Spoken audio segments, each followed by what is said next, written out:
Hello, my name is Hui Chong, and I'm a coach and co-founder of ENSŌ, and I'm a coach and co-founder of ENSŌ Powerlifting. I'm also a physiotherapist, and I work with athletes and individuals from a variety of backgrounds. And today I want to talk about pain scale and how to use them. So, oftentimes when you are experiencing acute or chronic pain as an athlete, you would want to communicate that with your coach. So usually the thing that we go to is using a pain scale to quantify how much pain you're in. So you might see these kind of scales that is being used. Usually it starts from 0 to 10. Very common to have 0 be no pain and 10 be the worst pain ever. And then the coach will ask you, how bad is it? Mild, moderate, severe. And based off of the pain experience that you're having, the coach will moderate the exercises accordingly. Because at the end of the day, load management is the most important thing when it comes to managing any strains, pains, and it's the first toolkit that the coach has. So you will notice that this is a pretty common use of the traffic light system, where based on how much pain you're having, you can either continue, modify, or you can stop entirely. So this is a scale these are sets of photos that I readily got through Google. So you can see right off the bat that there's actually a little bit of discrepancy. So sometimes 3 is go, sometimes 3 is modify. So where do you draw the line? A lot of times, pain, like any other skill that you use, is a tool of communication, and it requires calibration. It requires understanding how it works, and most importantly, it's just one number that communicates one certain fact between you and your coach. So, for lifters or coaches out there, this is something that's quite important to realize, is that pain is usually an experience that comes from a multitude of factors that can bump up the pain up or down depending on how well the individual experiencing the pain is coping, or in terms of circumstances that they're in. So we usually call this the biopsychosocial model of understanding pain. So to give some context, pain and injury has always been linked one-to-one, and it's always been linked in the sense that it's more of like a biomechanical model in which if a body part is broken, there should be pain, and if there's pain, that means a body part is broken. So it feels like I'm repeating the same thing again. So the classic example that we learn in PT is that you can walk into a table, hit your leg and pinky toe against the leg of table, excruciating pain, right? But there's almost like no damage most of the time.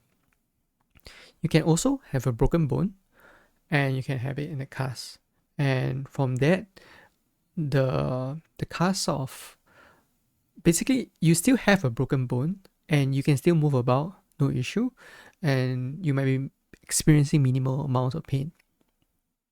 The third example is somebody loses their limb, so they might lose a leg, and from there they still experience something called phantom pain in the missing limb. So a lot of times, right, the tissue damage is not one-to-one correlated to the pain experience that the individual is currently having. And at the end of the day, it's also important to realize that pain is an output or experience of the brain itself. And with the brain, it's a very, very complex organ that can be affected by all of these things that you see on the screen.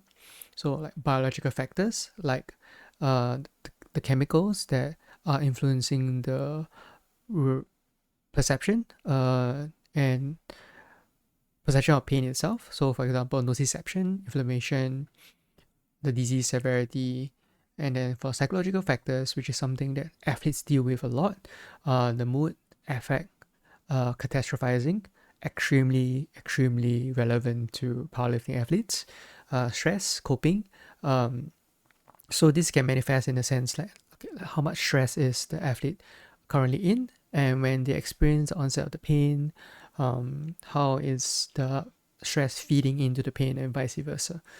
So a lot of times it can be a vicious cycle in the sense that because they're already not coping well in several aspects of life, for example, under a lot of school stress, keep failing a test, and then from there they experience a flare up in their pain.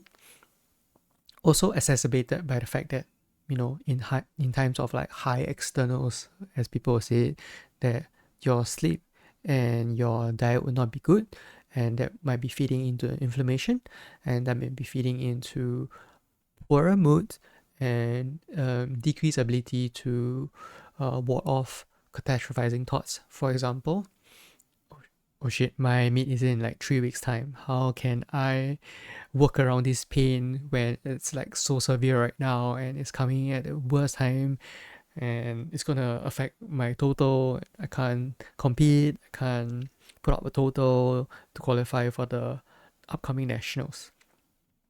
So those are things that play into the psychological factors. And of course, social factors is very, very important variable as well. I think a lot of times in Singapore, especially, we don't really have a very good understanding of what our body is actually able to do.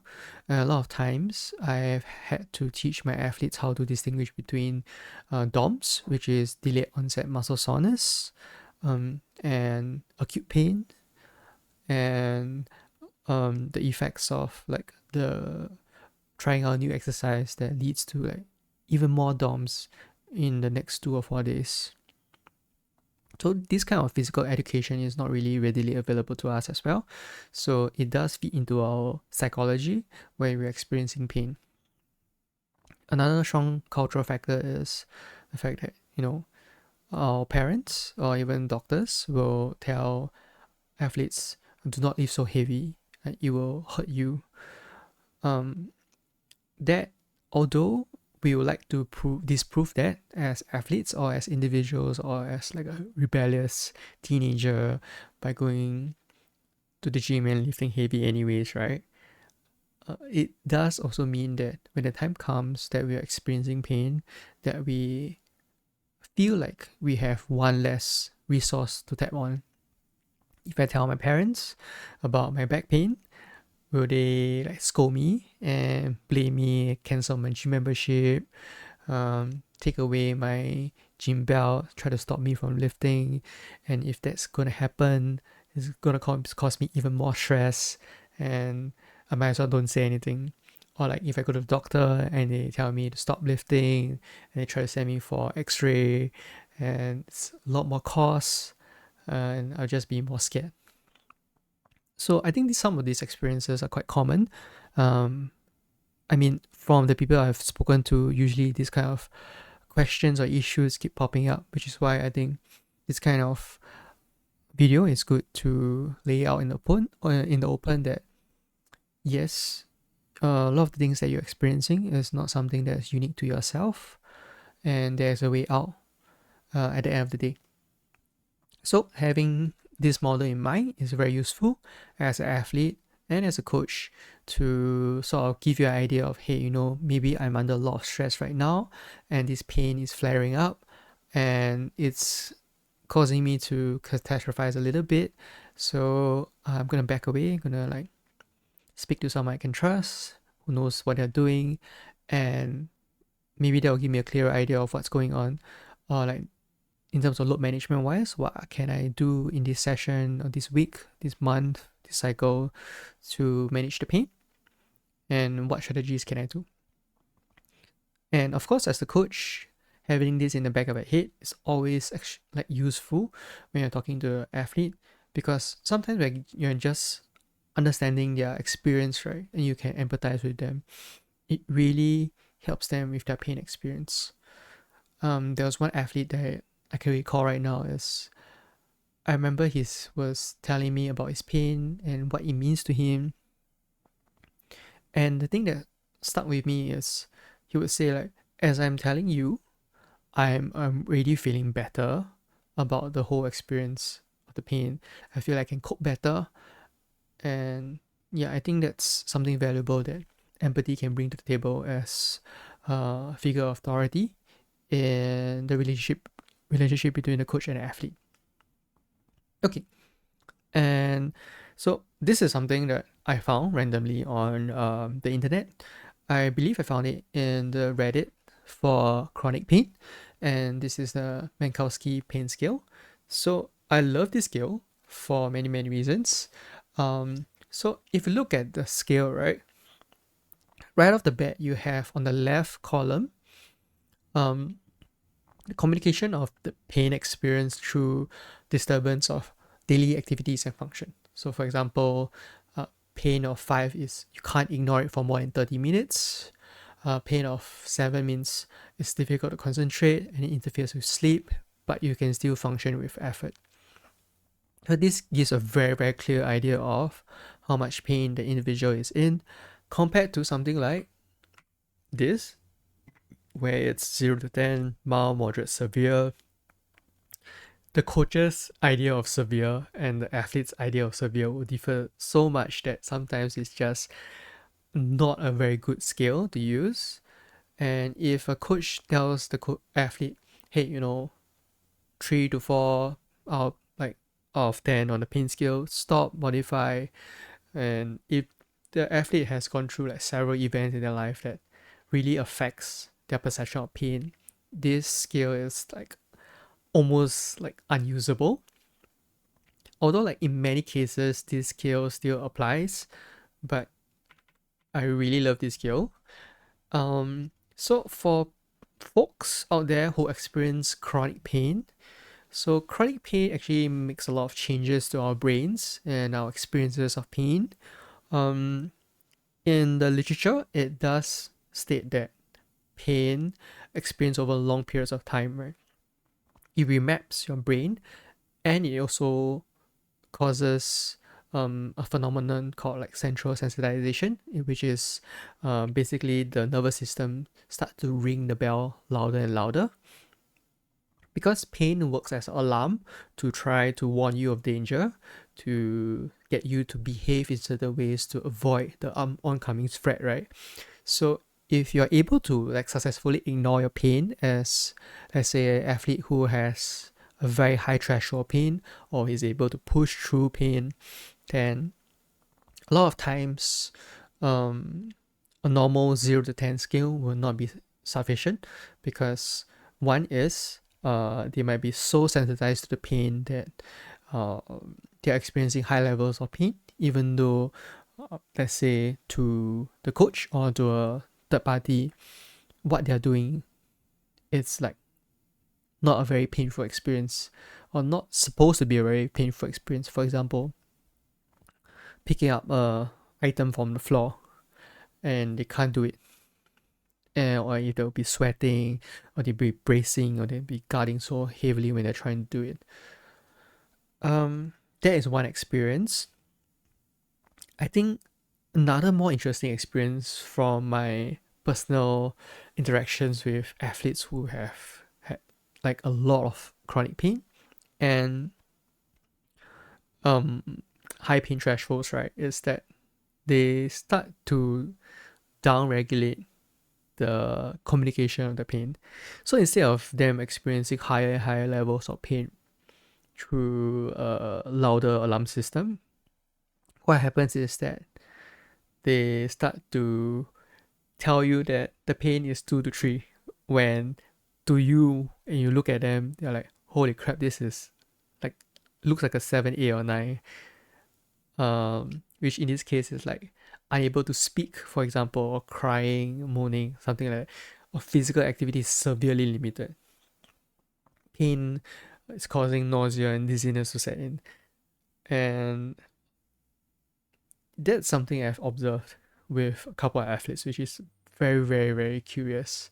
So yes, literature does tell us that, yeah, with chronic experiences of pain, right, you're supposed to experience higher levels of pain, but in these cases it actually reads the opposite, in which the athletes is telling me that they are not experiencing as much pain, maybe 2 to 3, but then is a very unique, specific experience to them. So in that kind of cases, right, then I'll use this scale instead, because not only does it communicate like very objectively, like based on function and daily task that you're able to do, it also communicates based on the medication that you're required to just manage the pain itself. So with individuals living with chronic pain, you might hear that they are on like painkillers the whole day, and like they might be stacking multiple painkillers. So in those cases, right, because the painkiller is also managing the pain, and they are quite used to using those medications to manage the pain, right? They have an idea of, okay,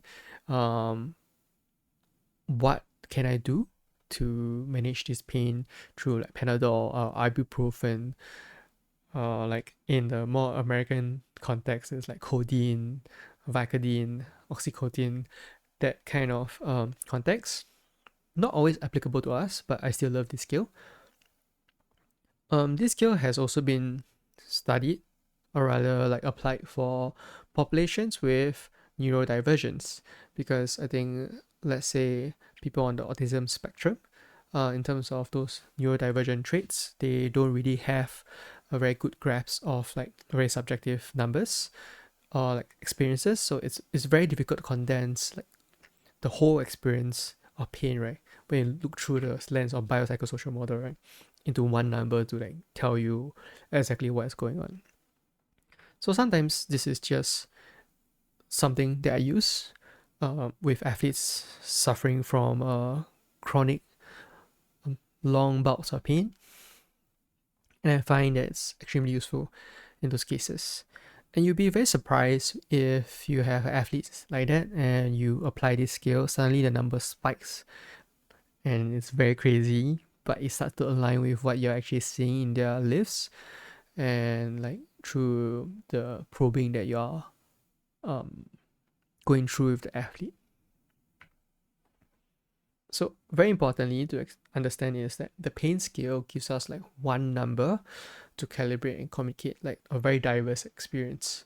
And in a sense, the number doesn't really communicate the quality of pain, which is very like it's very common sense, like sharp dull, burning, stiffness, but those are still like very important qualities of pain that we want to take note of. They are also unable to just communicate to you the breadth of the experience with them. So for example, the athlete's perception, how would this affect my ability to train or compete, especially in the context of like training and peaking for a meet in 3 weeks. It might start to cause a spiral, as discussed previously, or like the individual's history. So for example, they have experienced this pain before and it led to a terrible strain, and like the pain right now is reminding me very much of that, and that pain is telling me that it's a lot of danger right now, I should stop. Or the perception of damage, let's say they go read up on Google and it says that it's a slip disc, and it says that they should avoid heavy lifting. But in the sport of heavy lifting, how do you avoid heavy lifting, right? So that's the main question, and that's the main concern when it comes to coaches communicating with athletes. I don't want this video to be taken as, oh yeah, we now have all this information and we can like bulldoze through, and it's not meant to be like medical information. So at the end of the day, learning to distinguish pain strains, it's something that goes into the medical realm as well. So as an individual and as an athlete, if you suspect that you are having an injury, please see a medical professional. As a coach as well, knowing the breadth and depth of the pain experience, this should give you all the more reason to make the appropriate referrals as and when they arise, and not to discount your athlete's experiences. Okay, so at this point, I just want to talk about 3 different kinds of athletes. You can take them as individuals, you can take them as profiles that I've seen and interacted with, and to give you an idea of like how different the pain scale or the experience of pain can vary. So with athlete number one, they came to me with like a lot of numerous pain sites, and that to me it's a flag in a sense that they have a high pain threshold.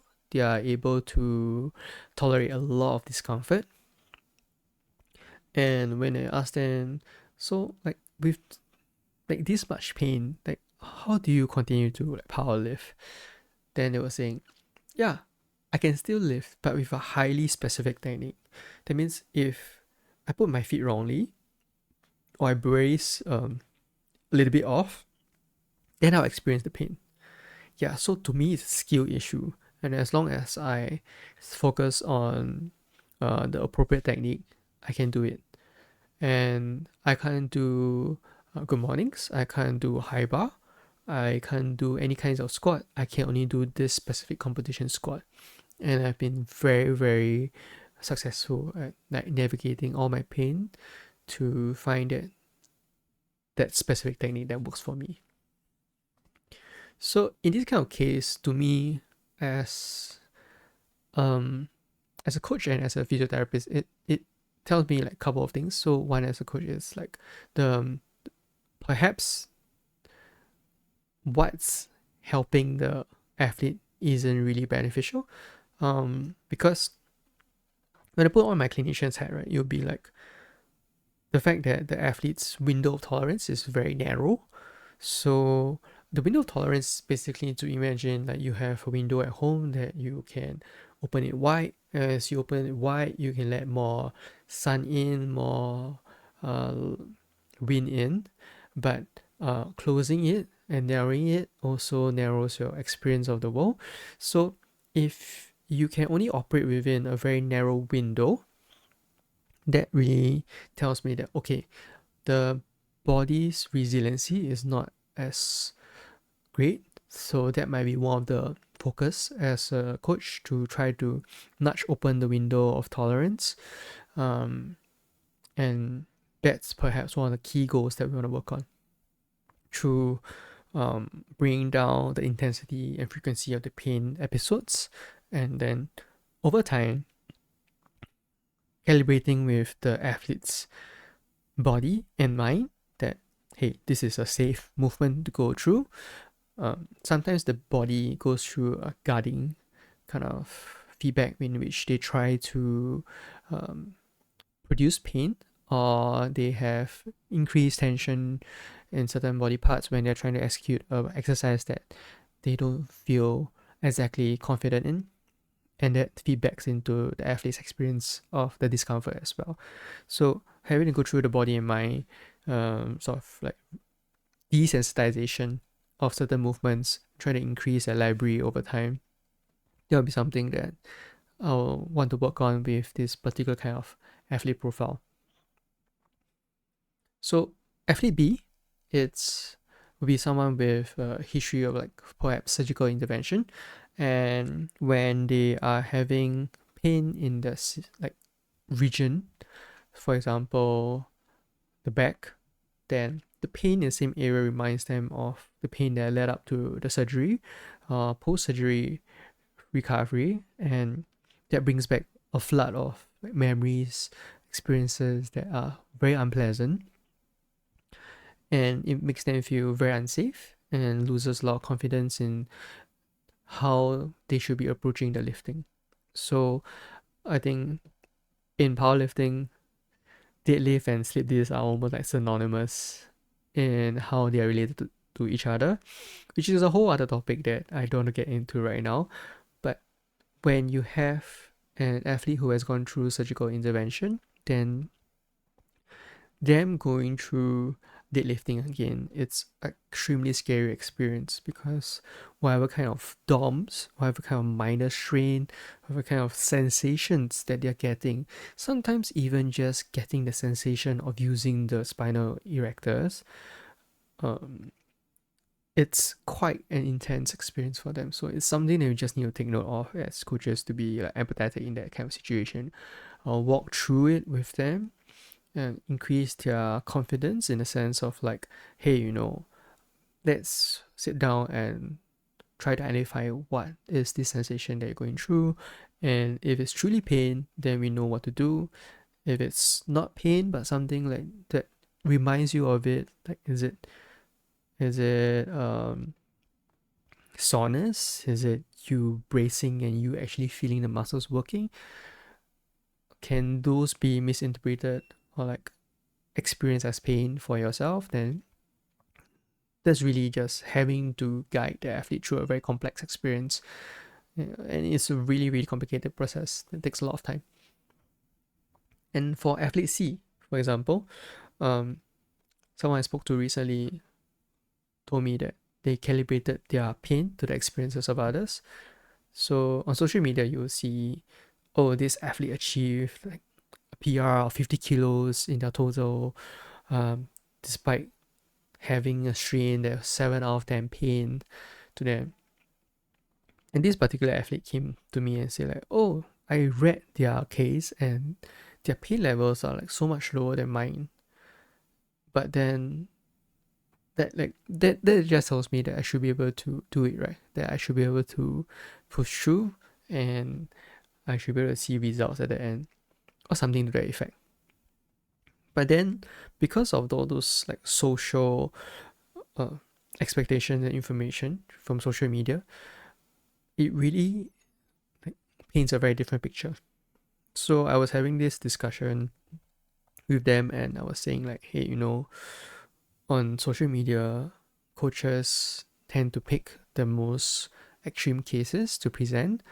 So someone with a 7 out of 10 pain, they will not be as like significant in a sense that they will not be as sensational to talk about compared to someone with a 4 out of 10 pain that had the same result, or like had 4 out of 10 pain and only achieved 25 kilos in their total, 25 kilos increment in their total. So coaches will pick the most sensational athletes, case studies from their roster to discuss, and that will give you an idea that, oh, everybody out there is dealing with such high levels of pain and they're able to push through, and that paints a very different picture. And on social media, there's also this idea that, you know, perhaps it still exists. No pain, no gain. It is very normal. It's very natural to push through the pain, and this is what makes you an athlete. You know? So that's the kind of narrative that underlines the dynamics of coaches discussing their successes out there. And then we throw in the idea that, you know, the pain scale is not always the most reflective of experience. So as this athlete is reading about someone else's 7 out of 10 pain, then we also have to understand that, hey, you know, sometimes their 7 out of 10 pain is not your 7 out of 10 pain. And they don't have your history, they don't have your perception, they don't have your perception or information regarding like damage, for example. And having someone else's pain and calibrating your experiences to theirs, it's gonna lead to a lot of like miscalibration and like increased expectations of what's supposed to happen. So very interestingly, because I was working with this athlete, and for the longest time we used the normal kind of pain scales, and only recently did I chance upon this new pain scale, and I swapped it out and I gave it to them, and the pain changed from 2 to 3 out of 10 to 7 out of 10, and it was mind-blowing to me like how much of a difference it made just by swapping out the scales. And that really gave me an idea of like how much pain they were working with, because for the longest time I kept seeing their lifts, and to me it looked like they were having a lot of discomfort and they were having a lot of compensation. For example, shifting of the body weight away from the injured side, intentional decrease in the speed near the portion of lift that is painful for them. And that goes back to athlete A as well. Like they can live with a very specific technique and they know how to manage the pain. For example, if I slow down at the top of the squat, or if I bench with a certain flare in my elbows, I can avoid the shoulder pain. Or if I do this 20 minutes warm up for my deadlift, then I'll feel great in my hips and I can do my sumo. So all those kind of experiences all meld together to give me a very complex idea and picture of what the athlete is dealing with. So as a coach, as an athlete, if you are dealing with this out there, it's just letting you know that you're not alone. I think that's the first thing. And giving you an idea of, hey, this other pain scale that may be more useful for you when you're communicating with your coach. And to understand that as an athlete, your pain is yours alone. And sometimes you have to discuss and you have to dig a little bit deeper as to what's really feeding the pain experience for yourself. And those things shouldn't be discounted. Not by you, not by your coach. Okay, so discussing all these things about pain and communication and using it for load management, right? So in ENSŌ, this is something that I came up with, which is a screening form. It's basically just to communicate the pain injury site as a screening, a brief screening from the athlete to the coach. It is not meant to replace medical advice. And even though I'm a physiotherapist, I can be the first one to tell you that it is not possible to do physiotherapy in or on Telegram. Please do not expect your coach or physiotherapist to do that for you. It's not possible. Yeah, but this, in a sense, a screening form is also for the athlete to get an idea of their pain experience. So a lot of times, when I talk to when my athlete comes to me and they say like, oh, I'm experiencing some pain, experiencing a strain, they have like a lot of jumble of information that it's very difficult to piece together, especially over text. So I use this screening form to just like lay it all out at once, because a lot of times the questions that we try to go through, it's all very similar and it can all be compiled here. And this particular pain scale that I use is, I try to find one that is trying to telling you a more descriptive aspect of the pain. Yes, you might be like thinking like, why don't I use the pain scale that I was talking about? That is usually not the scale I'll use. That is usually a scale I'll use for people with chronic pain. In normal day-to-day contexts, the normal pain scale still works wonders, and it should be a first stop. It's just that if it doesn't really work, just continue to experiment with different kinds of pain scales out there, one of which is the one that I introduced, which is the Mankoski Pain Scale. And then this gives an idea of what they've been doing to try to manage the pain. What have they done previously? Have they seen anybody? And anything else they would like the coach to know. So this is just something I come up with in ENSŌ to sort of help individuals in the team who might be experiencing certain levels of pain, dealing with an injury, a strain that we want to work through. So the video so far has always been about the pain experience and the pain scale. So this particular form looks at also just screening for injuries in general, laying out the histories. So that is another piece of the puzzle that the coach would want to know in order to work through the load management and exercises with you as an athlete. So hopefully this video gives you an idea of the pain experience, and it leaves you a little bit less alone and a little bit less scary that, hey, I'm alone in experiencing this. What can I do? If you have any such experiences and you like to work through with someone like me, you can always drop me a DM, or you can drop a comment down below.